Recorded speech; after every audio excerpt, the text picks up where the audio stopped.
الله من شرور أنفسنا ومن سيئات أعمالنا من يهده الله فلا مضل له ومن يضلله فلا هادي له وأشهد أن لا إله إلا الله وحده لا شريك له وأشهد أن محمدا عبده ورسوله أرسله بالحق بشيرا ونذيرا أما بعد فإن خير الحديث كتاب الله وخير الهدي هدي محمد صلى الله عليه وسلم وشر الأمور محدثاتها وكل محدثة بدعة وكل بدعة ضلالة وكل ضلالة في النار.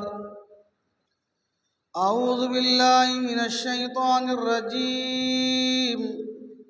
بسم الله الرحمن الرحيم.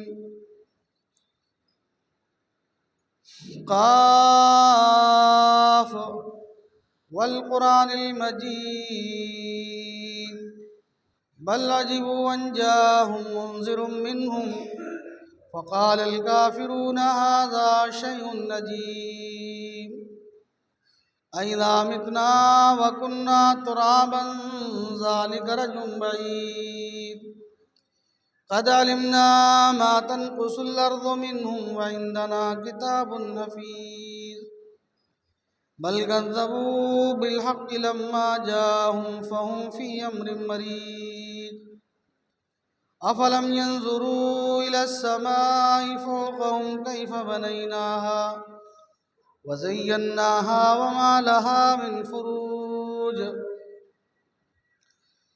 والأرض مددناها وألقينا فيها رواسي وأنبتنا فيها من كل زوج بهيج تبصرة وذكرى لكل عبد منيب ونزلنا من السماء ماء مباركا فأنبتنا به جنات وحب الحصيد والنخل باسقات لها طلع نضيد رزقا للعباد وأحيينا به بلدة ميتا كذلك الخروج كذبت قبلهم قوم نوح وأصحاب الرث وثمود وعاد وفرعون وإخوان لوط وأصحاب الأيكة وقوم تبع كل كذب الرسل فحق وعيد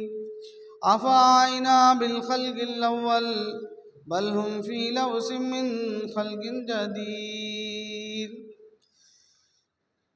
قال الله تبارك وتعالى في كلامه المجيد والفرقان الحميد قل إن الموت الذي تفرون منه فإنه ملاقيكم ثم تردون إلى عالم الغيب والشهادة فينبئكم بما كنتم تعملون. وعن أم هاني مولى عثمان بن عفان رضي الله تعالى عنه قال كان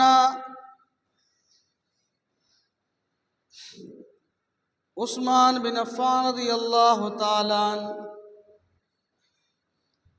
إذا وقف على قبر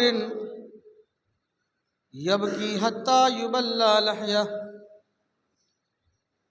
قال رب اشرح لي صدري ويسر لي أمري واحلل عقدة من لساني يفقهوا قولي اللهم رب زدني علما نافعا ورزقا طيبا وعملا متقبلا وشفاء من كل داء اللهم آتي تقواها وزكها أنت خير من زكاها أنت وليها ومولاها.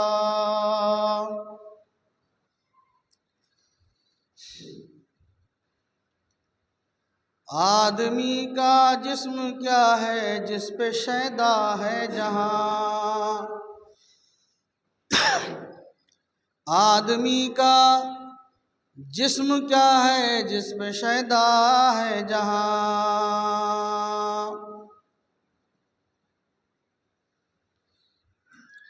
آدمی کا جسم کیا ہے جس پہ شیدا ہے جہاں، ایک مٹی کی عمارت ایک مٹی کا مکان،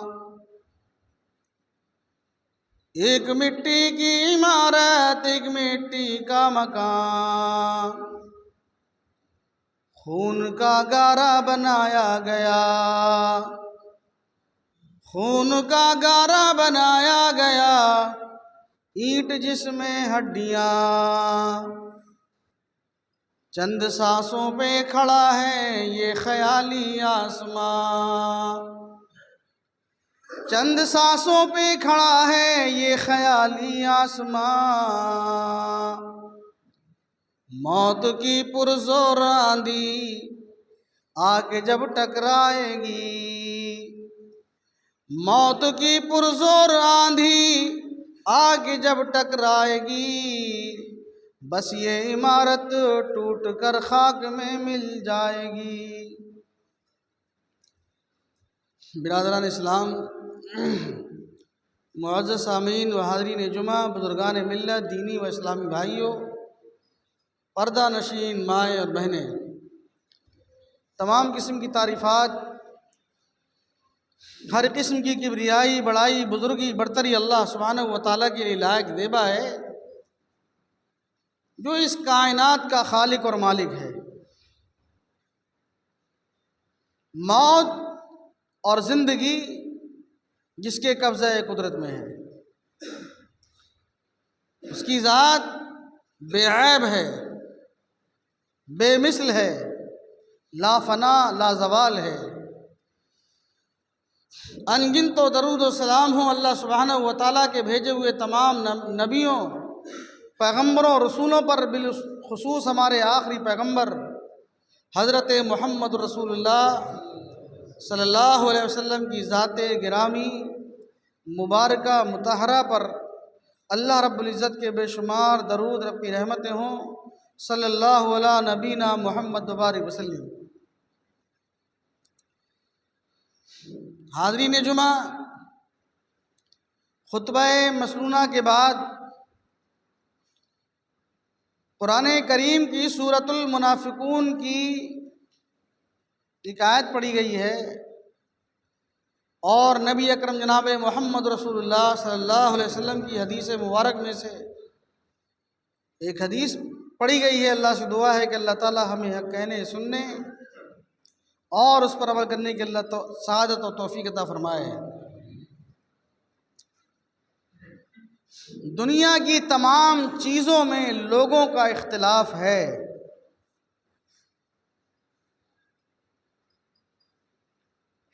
چاہے نماز ہو، حج ہو، زکوٰۃ ہو، کوئی بھی دنیا کے مسائل ہوں، کسی نہ کسی مذہب اور فرقے کا اس میں اختلاف ہے، لیکن موت ایک ایسی اٹل حقیقت ہے جس میں کسی کا اختلاف نہیں ہے۔ دنیا کے اندر جتنے مذاہب ہیں، جتنے ادیان ہیں، جتنے فرقے ہیں، سب کا اس بات پر اتفاق ہے کہ ہاں موت حق ہے، لیکن اس موت سے آنے سے پہلے اس موت کے لیے تیاریاں کوئی نہیں کرتا ہے۔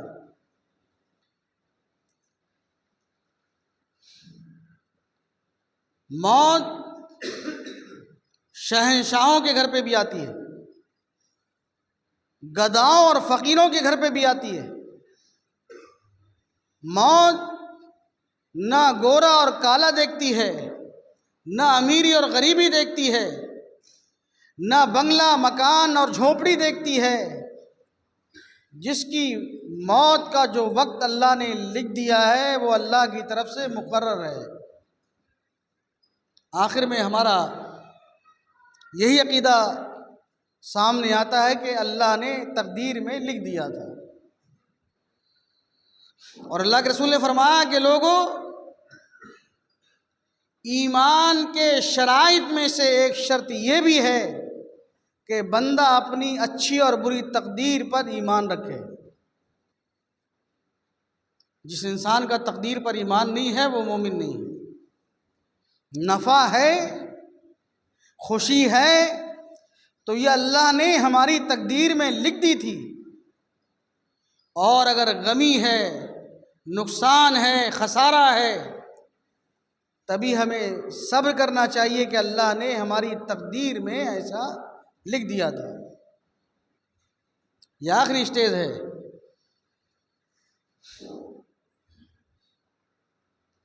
اللہ کے رسول نے فرمایا الایمان بالقدر خیرہ و شرہ، مومن کی پہچان یہ ہے کہ وہ اپنی اچھی اور بری تقدیر پر ایمان رکھتا ہے، ثابت قدم رہتا ہے۔ تو موت ایک ایسی حقیقت ہے جس میں دنیا کی کسی بھی چیز کا اختلاف نہیں ہے، لیکن اللہ سے دعا کریں اللہ تعالیٰ اس کے لیے ہمیں بہتر تیاریاں کرنے کی توفیق عطا فرمائے۔ اللہ سبحانہ و تعالیٰ کلام مقدس کے اندر ارشاد فرماتا ہے قُلْ إِنَّ الْمَوْتَ الَّذِي تَفِرُّونَ مِنْهُ فَإِنَّهُ مُلَاقِيكُمْ، قل، اے میرے پیغمبر محمد الرسول اللہ صلی اللہ علیہ وسلم، آپ کہہ دیجئے ان الموت الذی تفرون منہ، وہ موت جو اللہ نے لکھ دی ہے اس موت سے اگر تم بھاگتے ہو، فَإِنَّهُ مُلَاقِيكُمْ، وہ موت تم سے ایک نہ ایک دن آ کر کے ملاقات کرے گی۔ ثُمَّ تُرَدُّونَ إِلَىٰ عَالِمِ الْغَيْبِ وَالشَّهَادَةِ، جو غائب اور حاضر کا جاننے والا اللہ رب العزت ہے، تمہیں ایک نہ ایک دن اس کے سامنے حاضر کیا جانا ہے۔ فَيُنَبِّئُكُم بِمَا كُنتُمْ تَعْمَلُونَ، اور اس کے بعد تم دنیا سے جو اعمال لے کر کے آئے ہو، اللہ تبارک و تعالیٰ ان اعمال کے بارے میں تمہیں باخبر کرے گا۔ حدیث مبارک حضرت عثمان رضی اللہ تعالیٰ عنہ کے آزاد کردہ غلام ہانی کا بیان ہے۔ ہانی ایک غلام تھے حضرت عثمان کے۔ حضرت عثمان رئیس آدمی تھے، مالدار آدمی تھے، وہ اپنے ساتھ ایک آدمی رکھتے تھے، ایک بندہ رکھتے تھے جو ان کی خدمت کرتا تھا۔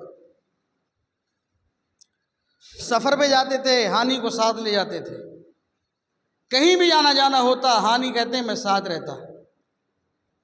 تو حضرت ہانی کہتے ہیں قال کان عثمان اذا وقف علی قبر، حضرت ہانی کہتے ہیں عثمان رضی اللہ تعالیٰ عنہ، اللہ ان کی قبر پہ رحمت نازل فرمائے، یہ داماد مصطفیٰ ہیں، اللہ کے رسول کی دو بیٹیاں ان کے نکاح میں،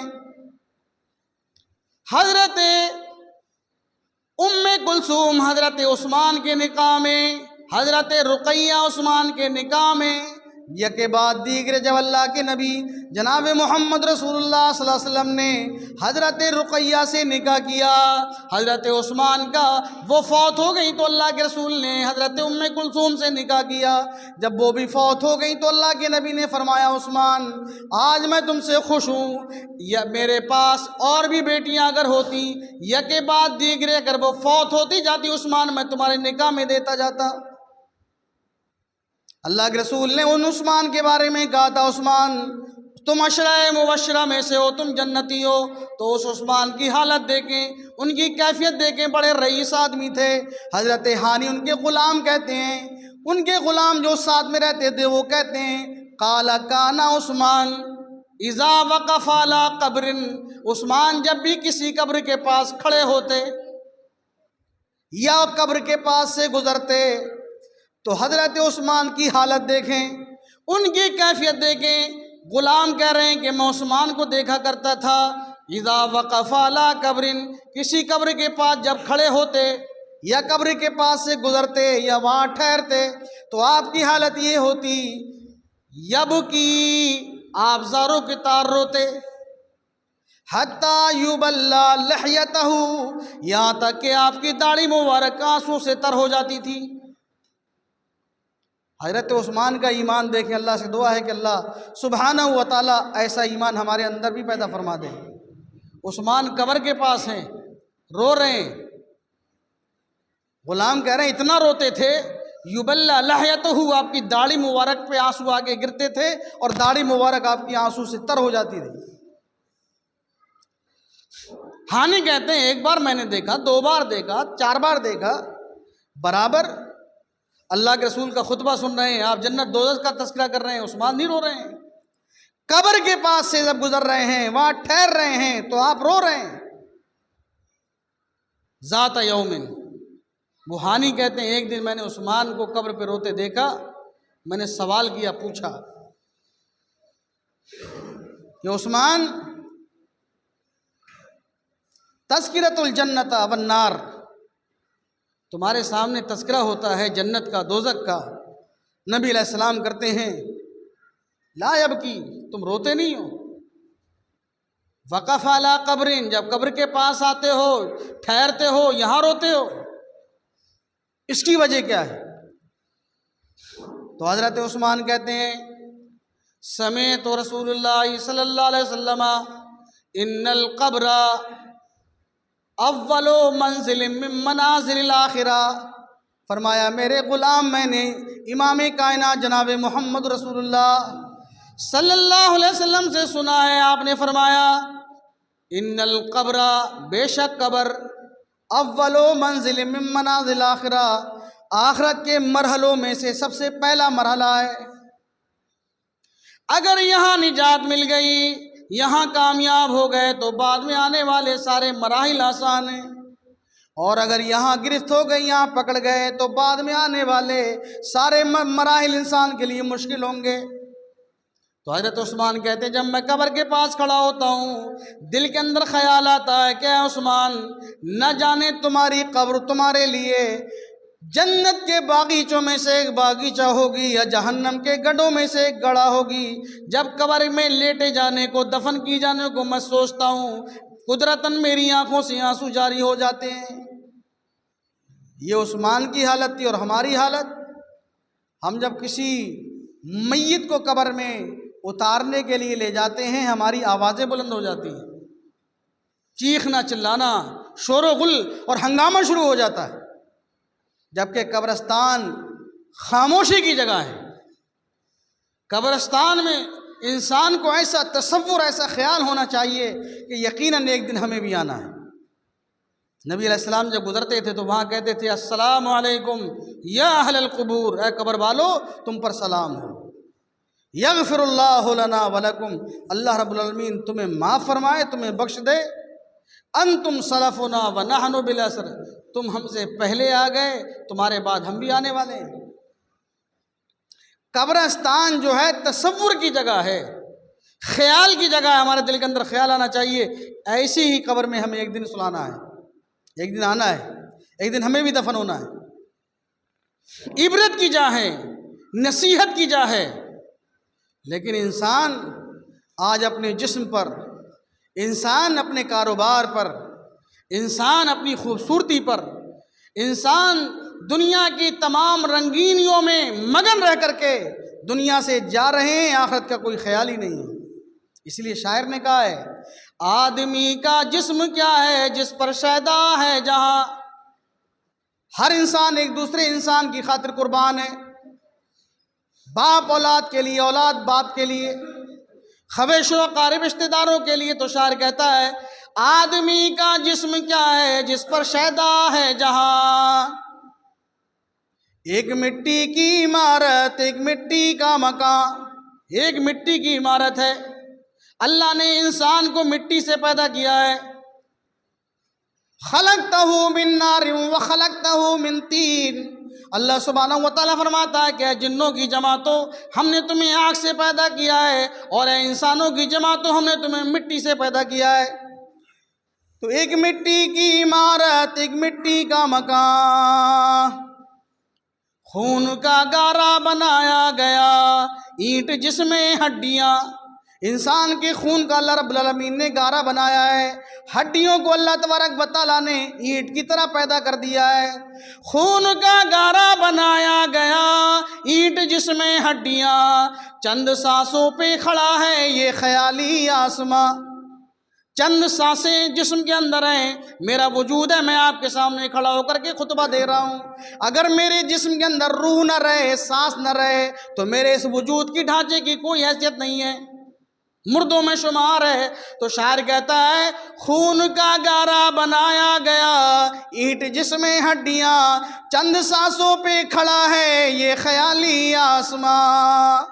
تصور ہی ہے انسان کو، خیال ہی ہے انسان کو، چند سانسیں ہیں تو ہم آپ ایک دوسرے کے سامنے بات چیت کر رہے ہیں، تو چند سانسوں پہ کھڑا ہے یہ خیالی آسماں، موت کی پرزور آندھی جب آ کے ٹکرائے گی، موت کی پرزور آندھی آ کے جب ٹکرائے گی، یہ عمارت ٹوٹ کر خاک میں مل جائے گی۔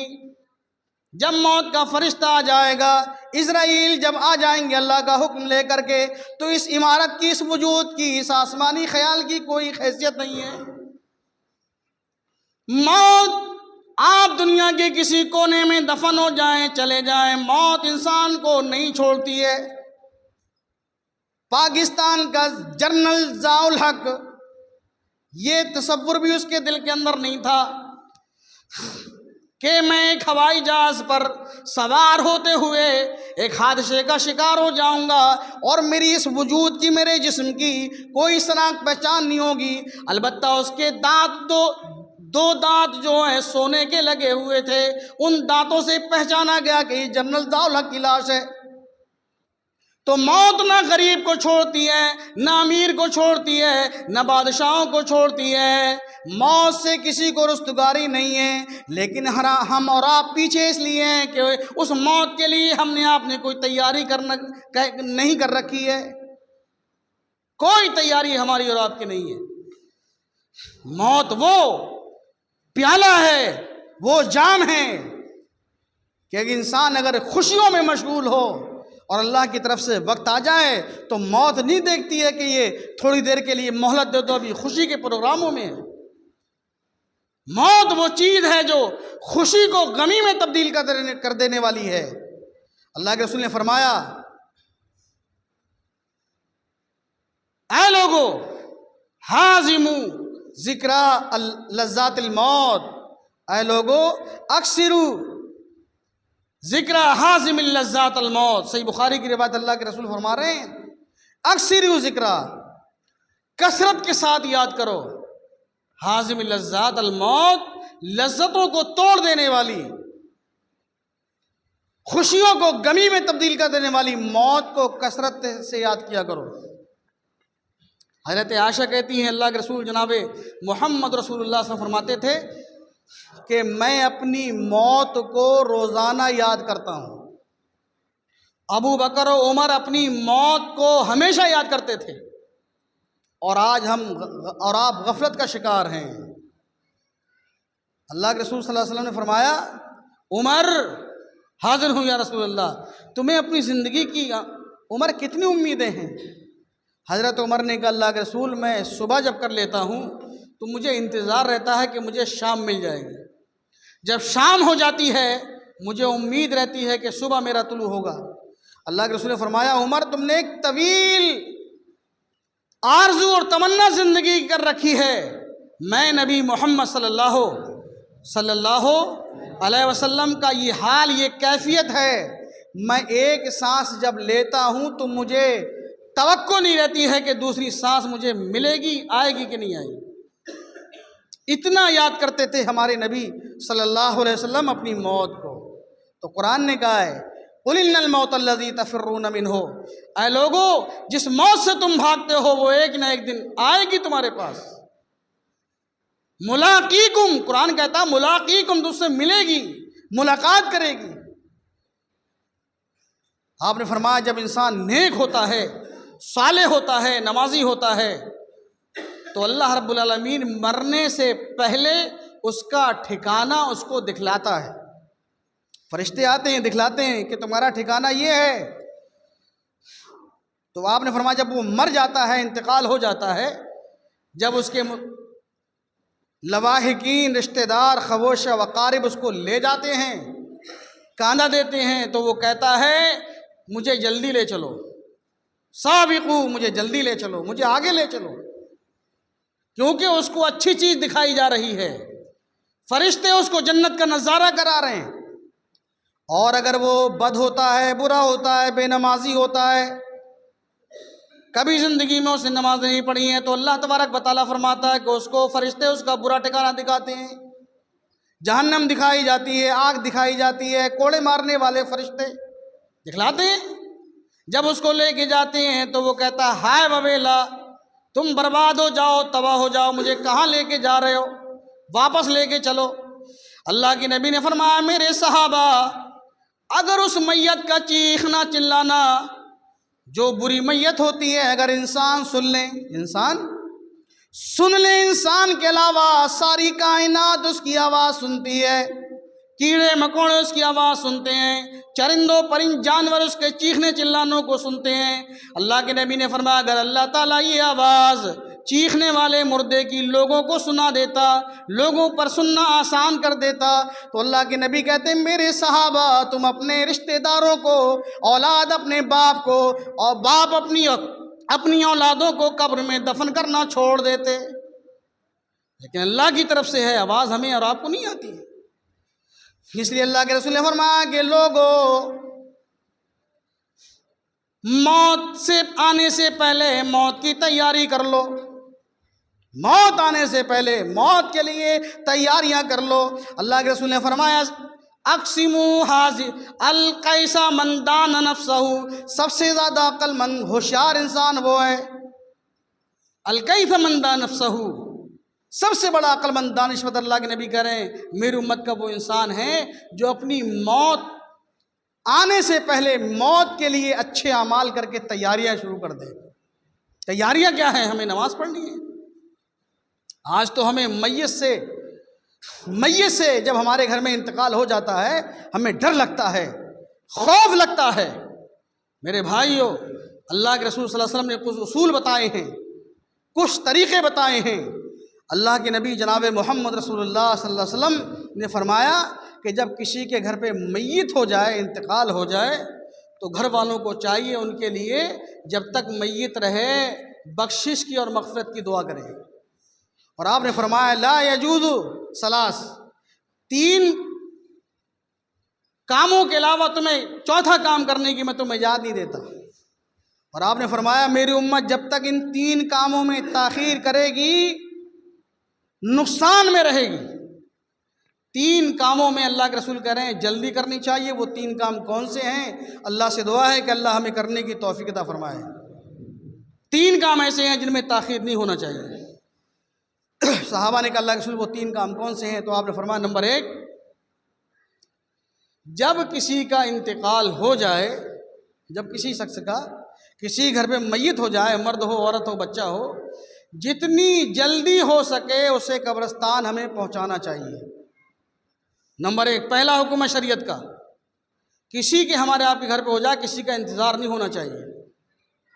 خود صحابہ نے، اللہ کے رسول صلی اللہ علیہ وسلم کے داماد حضرت عثمان نے خود ہمارے نبی جناب محمد رسول اللہ صلی اللہ علیہ وسلم کا انتقال نہیں کیا. جب حضرت عثمان کی بیوی اللہ کے رسول کی بیٹی حضرت رقیہ فوت ہو گئی، اللہ کے رسول کی سگی بیٹی ہیں، اس سے زیادہ قریبی رشتہ اور کیا ہو سکتا ہے؟ اللہ کے رسول صلی اللہ علیہ وسلم سے زیادہ اپنی بیٹیوں سے محبت کرنے والا اس کائنات میں کوئی اور بشر ہو سکتا ہے؟ کوئی نہیں ہو سکتا. صحیح بخاری کی روایت ہے، اللہ کے رسول فرماتے ہیں میں بدر میں تھا، اور جو لوگ حاجی لوگ حج گئے ہیں ہمارے متولی صاحب سے پوچھیں آپ، مدینے سے بدر چند میل کے فاصلے پر ہے. بدر میں اللہ کے رسول ہیں. کہاں ہیں؟ بدر میں ہیں.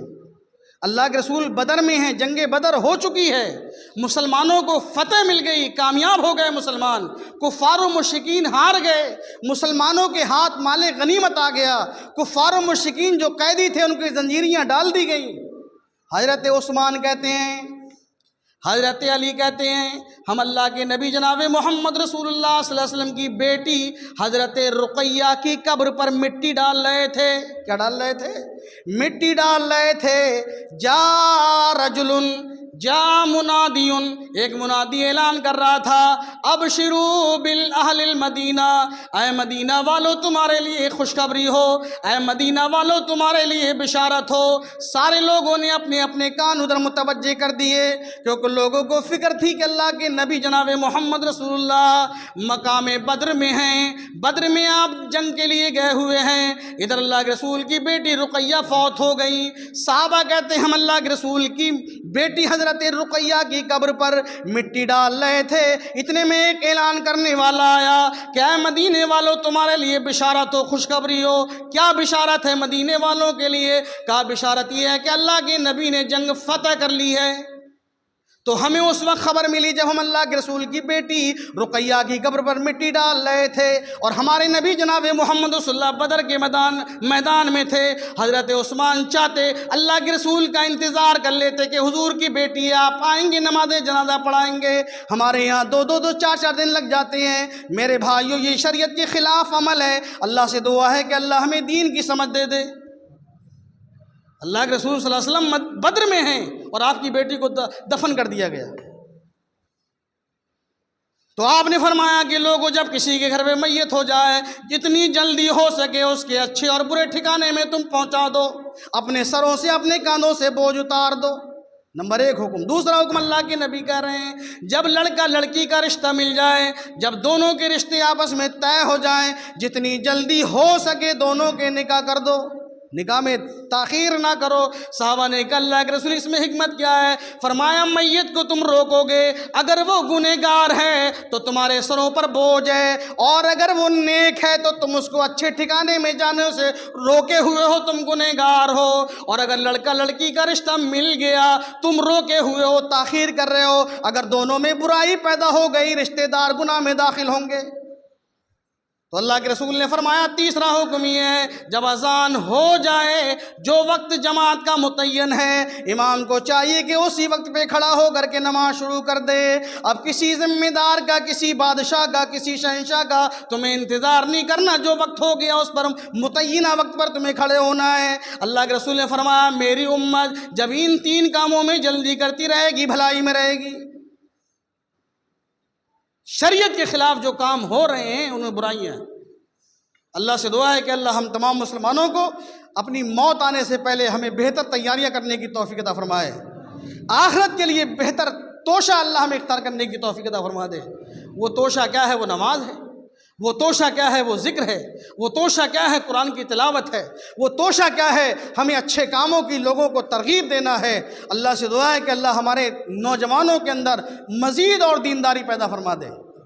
ہمیں خوشی ہوتی ہے، اللہ کا شکر ہے، جو ہم دیکھتے ہیں سلام پھیرنے کے بعد چہرے 2-4 بزرگ ہوتے ہیں، نوجوان ہوتے ہیں، باقی سب ہمارے بچے ہیں۔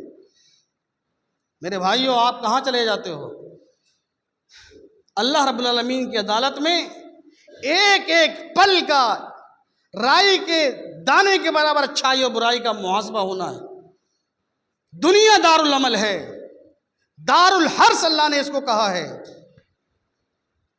من کان یرید حرث الآخرۃ نزل لہ فی حرثہ ومن کان یرید حرث الدنیا نؤتہ منہا۔ اللہ کہتا ہے جو دنیا کے چاہنے والے ہوتے ہیں ہم دنیا پہ سے بھی ان کو خوب نواز دیتے ہیں۔ اللہ نے کہا جو دنیا کے متلاشی ہوتے ہیں، دنیا کو چاہنے والے ہوتے ہیں، دنیا سے محبت کرنے والے ہوتے ہیں، اللہ کہتا ہے ہم دنیا کو بھی ان کے قریب کر دیتے ہیں، جتنا چاہو لے لو۔ اور اللہ نے کہا جو آخرت کو چاہنے والے ہوتے ہیں ہم آخرت کو بھی ان کے قریب کر دیتے ہیں، وہ آخرت سے محبت کرتے ہیں۔